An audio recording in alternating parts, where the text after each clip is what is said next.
Hello students, we are now going to discuss yet another topic which is similar to the previous one which we have just discussed. We are going to find the electric field intensity due to an electric dipole at any point lying on its axis. Means say for example we have an electric dipole, positive charge lies at point A and negative charge Q minus Q lies at point B. Then any point lying at P which is on the equatorial line of the electric dipole, whose center is at O and its half length is L. We are taking all things as similar to the previous example. Now we want to find the electric field at point P due to plus Q charge. So what we get from the definition of electric field intensity due to any point charge is kq by r square, means the distance square, so kq is there, very much there, and that divided by the distance square, that is ap square.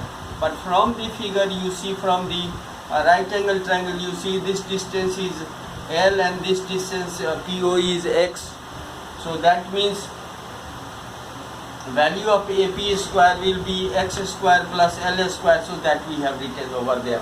And the direction of this electric field intensity will be along A to P, because this is positive, we have a test charge, positive charge, so that means it will be along AP, that is along PM. Now in same fashion, the electric field intensity due to minus Q charge will be along PB, having the same magnitude, because KQ is there and that divided by PB. PB and AP are equal sides of this triangle, because the line PO is equatorial line, and therefore we have the this magnitude. Now the direction of electric field intensity due to minus Q charge is along PB, but that due to plus Q charge is along PM. Now we also, before we proceed calculating the total electric field, we must also check that angle PAO is equal to angle MPN or MPB, because these are corresponding angles. And similarly angle PBO is equal to angle LPN, because these are alternate angles. So these are the basics of the geometry you must be knowing.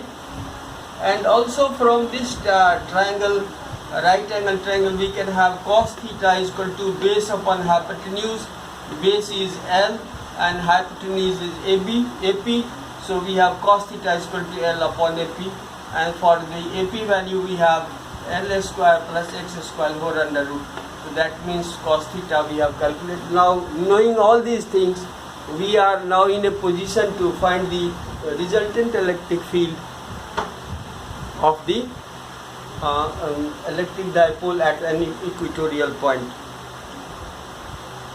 Now here you see, you must be observing that these two forces these two electric fields are at different directions to each other, and their vertical component will be cancelling each other, means the vertical component will be the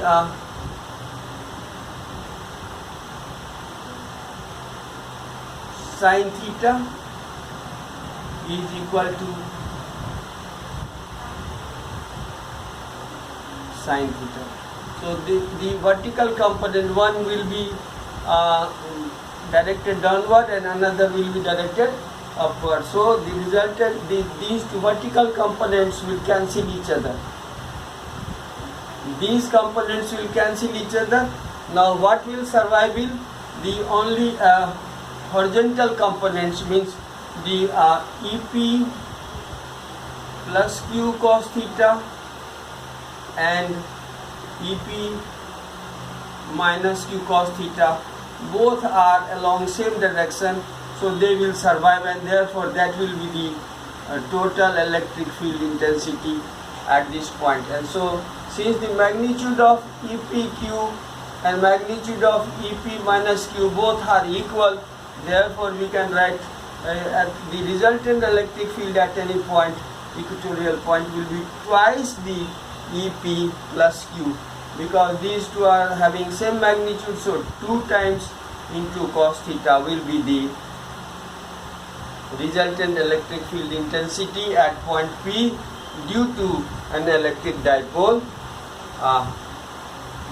as shown in figure.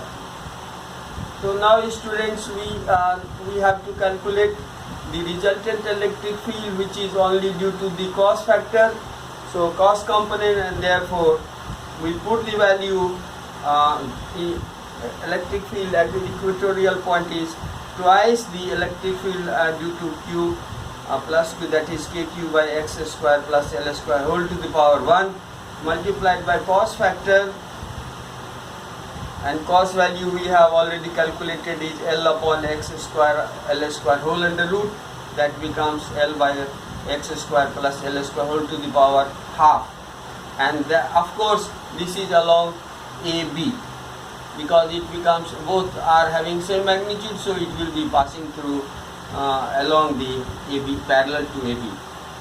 So that means when we solve this factor, we have K2 KQL divided by x square plus L square whole to the power 3 by 2 along AB.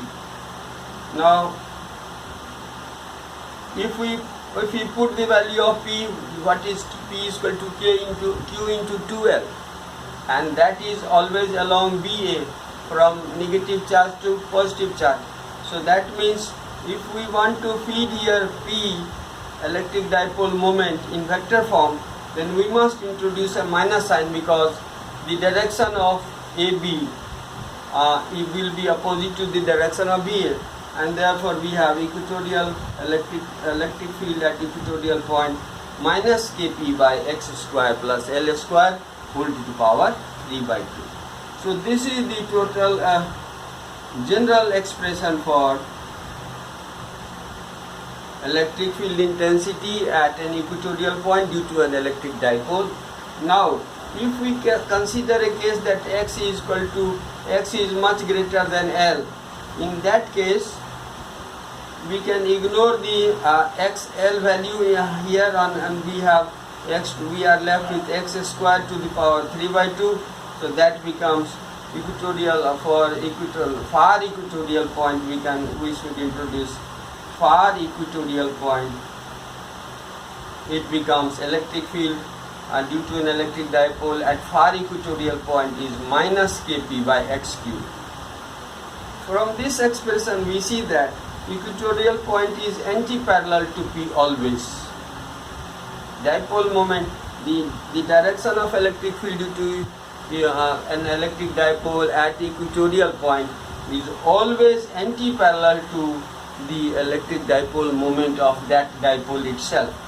And also we have already derived the electric field due to electric dipole at far axial point, and that was found to be far axial point, that was found to be 2 Kp by x cube, and in this case it is minus Kp by x cube. So the magnitude of electric field at far equatorial point is half of that at axial point. That means 2 times the magnitude of electric field at far equatorial point is equal to the magnitude of electric field at far axial point due to an electric dipole moment. So this is all for this topic. Thank you and have a nice day.